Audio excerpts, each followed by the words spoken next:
a lot of truly great um, settings were produced during the late 80s and throughout the 90s for fantasy role playing and for role playing in general. The 90s is really when Warhammer 40K got a great deal of its development.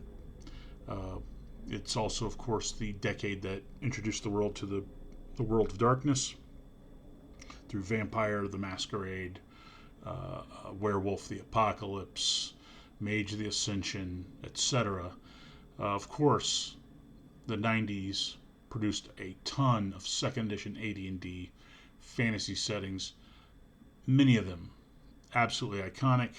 Uh, in my view, many of them better in conception than in execution, but still, even saying that, there are still some classics.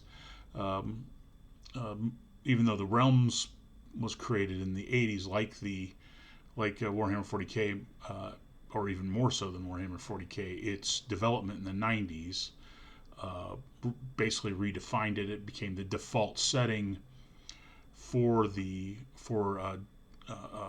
Dungeons and Dragons. By the time of third edition, it was still big, and in fourth edition it was big, and then in fifth edition it has become the default setting. As I said, the AD&D was the for AD&D it was the flagship, not the default setting. I really shouldn't have said that, but for second edition it was huge.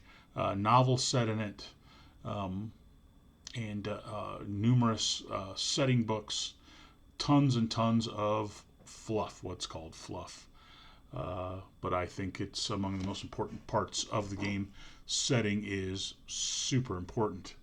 Uh, and having grown up through the 80s and the 90s, I think I would be the kind of person who would say that.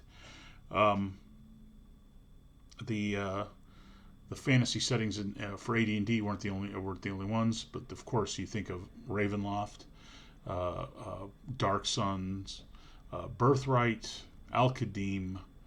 Um, of course, there was some development of Greyhawk during the 90s as well. Uh, they, these and others fantasy settings became the bread and butter of fantasy role playing games. Detailed settings were to the 90s what splat books were to the 2000s. They were the money generating machine for TSR, what would later become Wizards of the Coast. Um, it is a it is in this era that the folks at Iron Crown Enterprises, as you can see, Iron Crown Enterprises right here, decided that they were going to create a fantasy setting of their own to go along with the Middle Earth fantasy setting they were also producing using MERP, but always MERP was always dual statted for Rollmaster and Middle Earth role playing, which was a streamlined and simplified version of Rollmaster. Shadow World was just intended to be run with the not slimmed down, trimmed down, not streamlined, full on version of Rollmaster, which was in its second edition, and it was second edition revised by the time this had come out. This is the second edition, as you can see, Master Atlas, which is in my view the best of the atlases. Though an argument could be made that the third edition has information. Both of them have information and each has information that the others don't have. And from personal point of view, though, because of some of the things that are in the Shadow World Master Atlas second edition are, I think, indispensable, and therefore actually slightly beats out the more complete third edition Atlas. Now, I have trouble with how to exactly approach why this setting is so good. I actually bought the game because of this image. It intrigued me, uh, and I thought it had a certain sort of, I don't know, ambiance to it that I thought that intrigued me. I just wanted to get it, even though I was not a fan of Rollmaster at the time.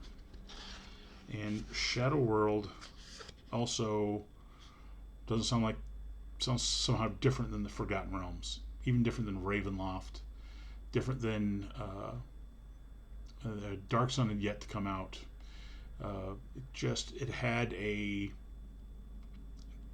It implied a certain tone, a shall I say darker tone, which is completely understandable. But that is what intrigued me into buying it, and I was not disappointed.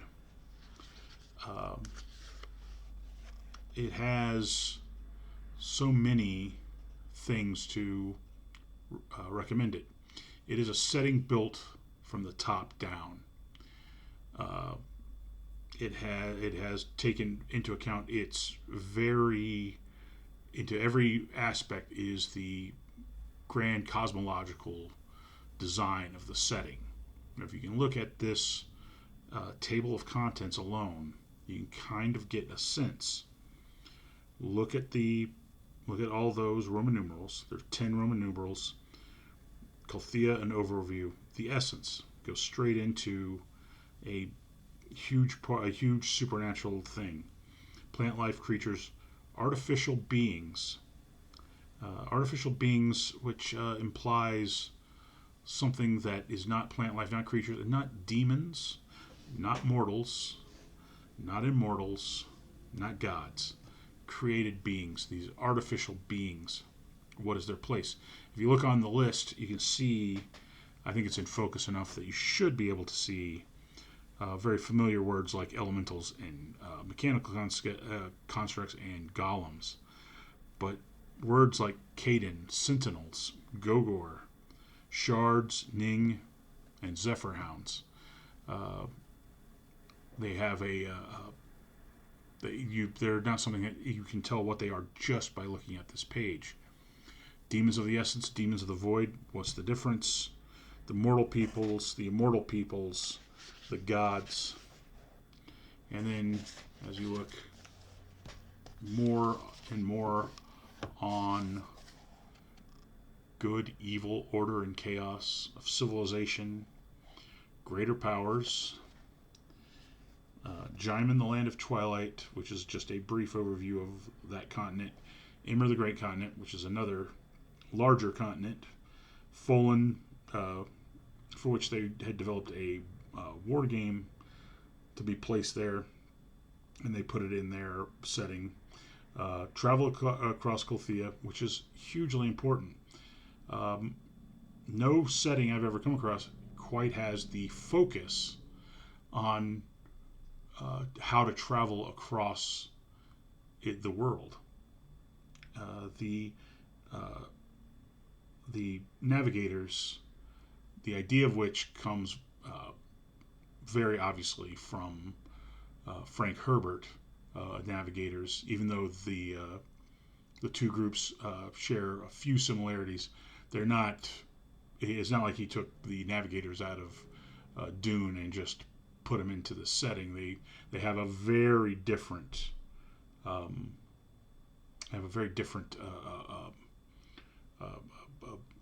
tone, as you will, if you will. But they are still a large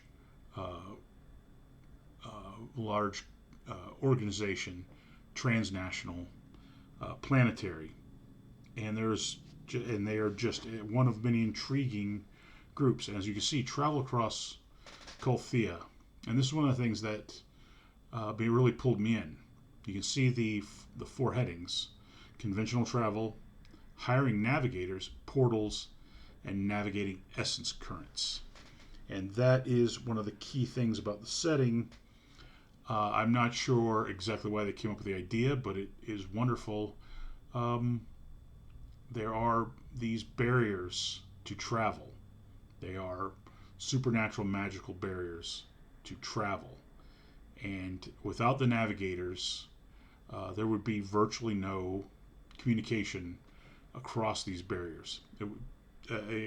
As hard as travel is in a primitive world, on Shadow World, it's even harder because of these magical, uh, because of the supernatural uh, differences, and that is the area that helps to separate it out.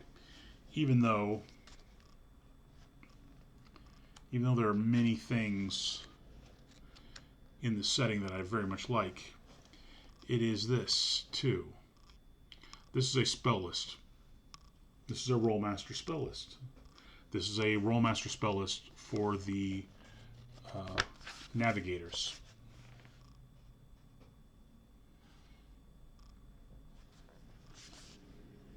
The navigators have their own spell lists, all to do with travel across this dangerous setting. It's also Lore Master stuff. Um, and here is Travel Across Colthea. And as you can see, there are numerous things. Look at travel by air. Also, that's another thing. They put ships in the air, and multiple different types. In fact, the elves of Namartol fly lighter than airships, but there's a magic material in the setting, and there are those who sail on airborne vehicles across the sky.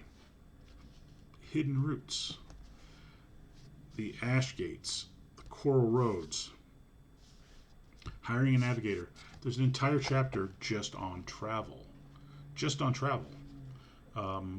It's not on travel. It's not how many hexes you can go through in a day's travel, or how many encounters you roll for as you go through hexes. It is literally on its own complications of travel in the setting. And you can see here the other with it, just these. I don't know. This is one of the key things that makes it stand out. These It leads to the isolation of these cultures who develop in bizarre ways, and in fact helps to make some sense, at least to me, of the varied technological and cultural developments across the setting. If it's not easy to cross these magical barriers, and you also have the normal natural barriers of any place, mountains, oceans, rivers,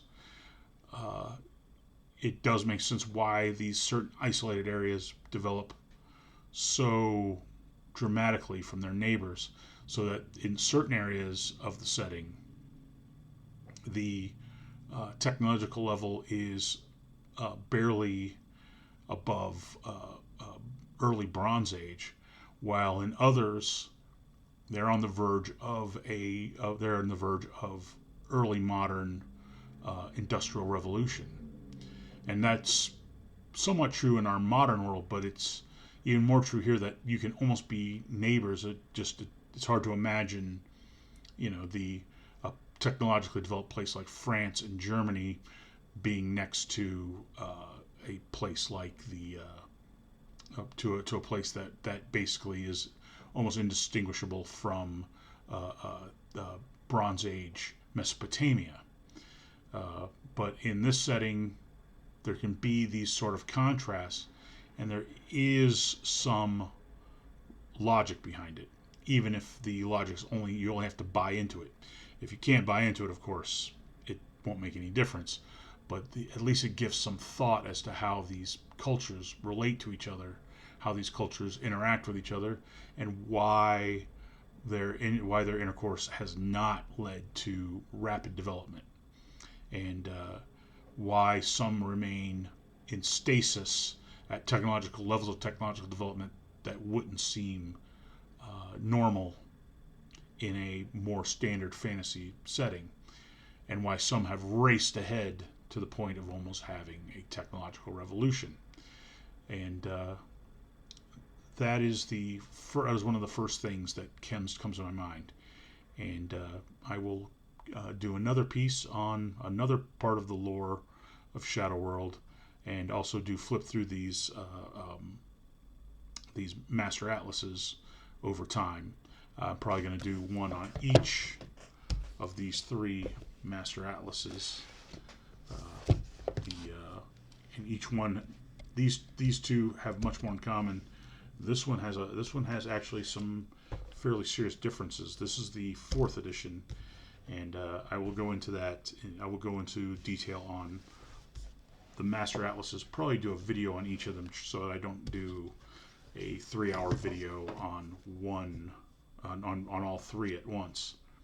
And well, that's pretty much it for now.